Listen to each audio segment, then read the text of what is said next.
آج کا مسلمان تو دنیا کی زندگی پر یقین رکھتا ہے، دنیا ہی اس کی منزل ہے، آخرت پہ اس کا یقین نہیں ہے۔ تو ہمارا آج کے مسلمان کا آخرت پر یقین صفر ہے، ہمارا یقین دنیا پر ہے، ہماری منزل بھی دنیا ہے، ہم دنیا کی طرف رخ کر کے دنیا کو منزل بنا کے دنیا کے پیچھے پاگلوں کی طرح دوڑ رہے ہیں۔ اللہم صلی علی سیدنا محمد وعلی آل سیدنا محمد بعدد کل ذرۃ مئۃ الف الف مرۃ۔ سامعین و ناظرین کرام، السلام علیکم ورحمۃ اللہ وبرکاتہ۔ آج کا ہمارا موضوع اسلام کی حقیقت۔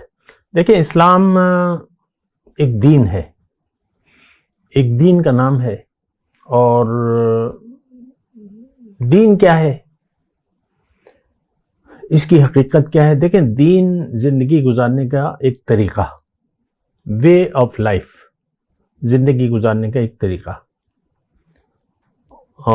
اب یہ ہے نا کہ اسلام کی حقیقت کیا ہے، یعنی دین اسلام کی حقیقت کیا ہے؟ دیکھیں، یہ بہت ضروری سوال ہے، اور ان لوگوں کے لیے جو اپنے اوپر یقین رکھتے ہیں، اپنی منزل پر یقین رکھتے ہیں، اور دنیا میں ہارنا نہیں چاہتے، جیتنا چاہتے ہیں، اور ان لوگوں کے لیے جو دنیا میں ناکام نہیں ہونا چاہتے اور فائدے میں رہنا چاہتے ہیں۔ ہمیں اللہ تعالیٰ نے اپنے لیے بنایا ہے، ہماری منزل اللہ ہے، اور ہمیں اللہ کے لیے جینا ہے۔ اب اللہ کے لیے جینے کا کیا مطلب ہے؟ بہرحال اس پہ ہم بات کرتے ہیں۔ دیکھیں، آج کا موضوع میرا یہ ہے کہ اسلام کی حقیقت۔ اسلام ایک طرز زندگی کا نام ہے۔ دین عربی میں کہتے ہیں وے آف لائف، قانون۔ میں زیادہ اس کی تفصیل نہیں کرتا، قانون بس وے، یعنی زندگی گزارنے کا طریقہ۔ آپ کہتے ہیں نا اردو میں، اسلام ایک مکمل ضابطہ حیات ہے، ضابطہ طریقہ حیات، زندگی کا، زندگی گزارنے کا ایک قانون، ایک طریقہ، جو بھی آپ کہہ لیں۔ اچھا، اس میں اس سے پہلے کہ میں اسلام کی حقیقت کے بارے میں بتاؤں یا اس کی حکمت کے بارے میں بتاؤں، تو یہ بات نوٹ کر لیں کہ اگر آپ کو اپنی حقیقت پر یقین نہیں ہے، اب آپ کے لیے گفتگو بے معنی ہے، فضول ہے۔ ایک کان سے سنیں گے، دوسرے مطلب آپ پہ سر کے اوپر سے گزر جائے گی۔ عام طور پہ میں آج کے مسلمان سے مخاطب ہوں۔ آج کا مسلمان تو دنیا کی زندگی پر یقین رکھتا ہے، دنیا ہی اس کی منزل ہے، آخرت پہ اس کا یقین نہیں ہے۔ تو ہمارا آج کے مسلمان کا آخرت پر یقین صفر ہے، ہمارا یقین دنیا پر ہے، ہماری منزل بھی دنیا ہے، ہم دنیا کی طرف رخ کر کے دنیا کو منزل بنا کے دنیا کے پیچھے پاگلوں کی طرح دوڑ رہے ہیں۔ ہر شخص پریشان ہے، اور اس کی پریشانی کا واحد جو مرکز ہے وہ دنیا کی زندگی ہے، دنیا کے لیے پریشان ہے۔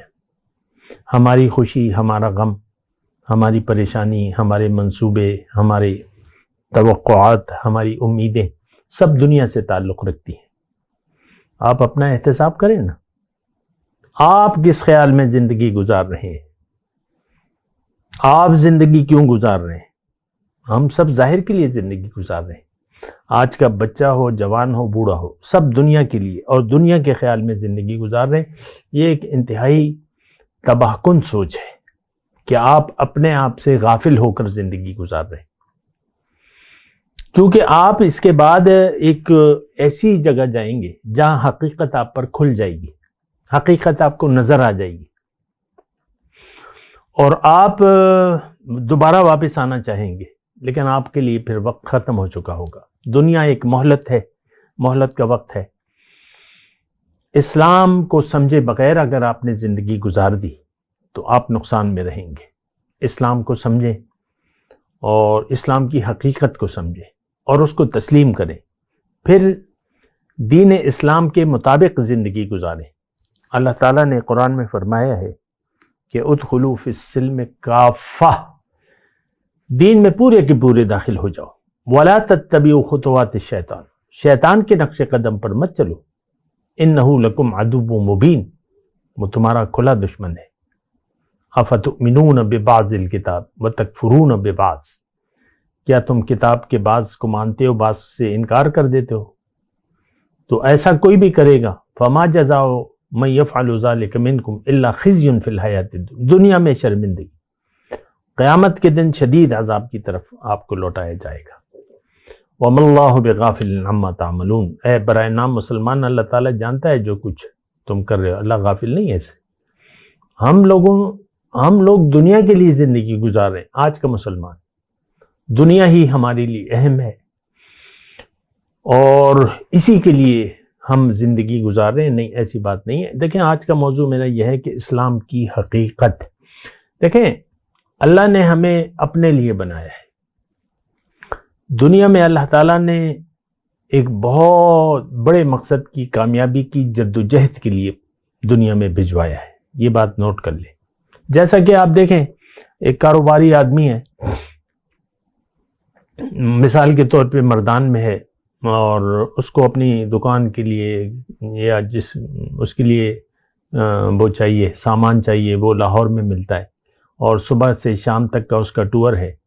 تو لاہور میں بھی تفریحات کی جگہ ہیں، تماثیل تھیٹر ہے اور مشغلے ہیں، کرکٹ کا میچ ہو رہا ہے انڈیا اور پاکستان کا اس دن، تو کیا وہ جا کے وہاں میچ کا ٹکٹ لگ کے میچ دیکھنے لگے گا؟ نہیں، وہ اپنا کام کر کے واپس آئے گا جلدی سے۔ اس کو واپسی کی پریشانی ہوگی کہ میں نے واپس جانا ہے، کیونکہ واپسی کا ٹکٹ بک ہے اس کا، تو وہ کام میں یعنی کام میں وقت گزارے گا، سودا لے گا اور جو بھی پھرے گا، گھومے گا پھرے گا۔ دیکھیں دنیا ایک بازار ہے، اس میں ہم نے ادائیگی کرنی ہے جنت کی، جنت ہماری منزل ہے، جنت میں ہماری منزل ہے، جنت میں ہمارا مدعی زندگی ہے۔ جنت میں کیا ہے؟ اللہ کا تقرب، اللہ کا دیدار، اللہ کی ملاقات، یہ سب جنت کی ہی باتیں ہیں۔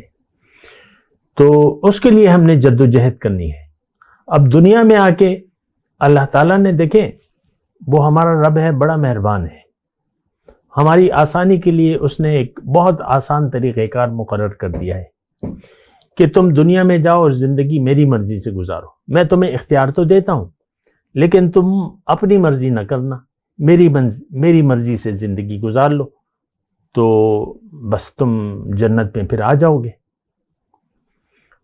یہ بڑی آسان بات ہے، میں دوبارہ کہتا ہوں، اللہ تعالیٰ نے ہمیں زندگی دی ہے اور زندگی گزارنے کا اختیار دیا ہے، اور فطرت میں ہمارا اسلام رکھ دیا ہے، یعنی کل مولود یولد علی فطرت الاسلام، ہر بچہ اسلام کی فطرت پر پیدا ہوتا ہے۔ پھر ہمیں اللہ تعالیٰ نے نفس اور یہ مخالف قوتیں، نفس و شیطان اور یہ بھی جو طاغوتی معاشرہ ہے، یہ نعمتیں بھی اللہ تعالیٰ نے دی ہیں، یہ مخالف قوتیں ہیں، لیکن اللہ تعالیٰ نے کہا ہے کہ میں تمہارے پاس اپنے رسول بھجواؤں گا، ان کی بات سننا، ان کی دعوت پر لبیک کہنا، صرف انہی کی سننا، اور لوگوں کی مت سننا، انہی کو کان لگا کے سنو، ان کی دعوت پر لبیک کہنا، اور میں تمہیں روشنی دوں گا قرآن کی، وَأَنزَلْنَا إِلَيْكُمْ نُورًا مُبِينًا، نور نازل فرماؤں گا کتاب کی شکل میں، تم اس کتاب کی پیروی کرنا، کتاب میں اسلام ہے، اسلام کی وضاحت، طریقہ، پھر میرے رسول تمہیں بتائیں گے، ما آتاکم الرسول فخذوہ وما نہاکم عنہ فانتہوا، جو بھی تمہیں رسول دے دے اس کو قبول کر لو، جس بات کو کرنے کا کہے، اور جس بات سے روکے اس سے رک جاؤ، سمپل۔ تو اسلام کی حقیقت یہ ہے کہ آپ زندگی اللہ کی مرضی سے گزاریں۔ اسلام ہمیں زندگی گزارنے کا طریقہ بتاتا ہے، اسلام نام ہے اللہ کی مرضی کا۔ دین، میں نے آپ کو گزشتہ نشست میں بتایا تھا کہ دین کا مطلب قانون، ضابطہ، طریقہ، ہدایت، قرآن میں اس کے لیے ہدایت کے لفظ بھی ہیں، اہبطوا منا فإما یأتینکم منی ھدی فمن تبع ھدایا فلا خوف علیہم ولا ھم یحزنون، یہاں سے نیچے اترو، میں تمہیں بتاؤں گا، ہدایت میں تمہیں دوں، زندگی اپنی مرضی سے نہ گزارنا، میں تمہیں بتاؤں گا زندگی کیسے گزارنی ہے۔ تو جس نے بھی میری مرضی سے زندگی گزاری، فمن تبع ہدایا، جس نے ہدایت کی پیروی کی، فلا خوف علیہم ولا ہم یحزنون، وہ لوگ کامیاب ہوں گے، نہ کوئی خوف نہ کوئی غم۔ لیکن جنہوں نے جھٹلایا، والذین کفروا وکذبوا بآیاتنا، جس نے ہدایت کو تسلیم نہ کیا اور ہدایت کے خلاف زندگی گزاری، یہ لوگ جہنم میں جائیں گے ہمیشہ کے لیے، چند دنوں کے لیے نہیں، ہمیشہ کے لیے جہنم میں جائیں گے۔ وآخر دعوانا الحمدللہ رب العالمین۔ یا صلی وسلم دائما ابدا علی حبیبک خیر الخلق کلہم۔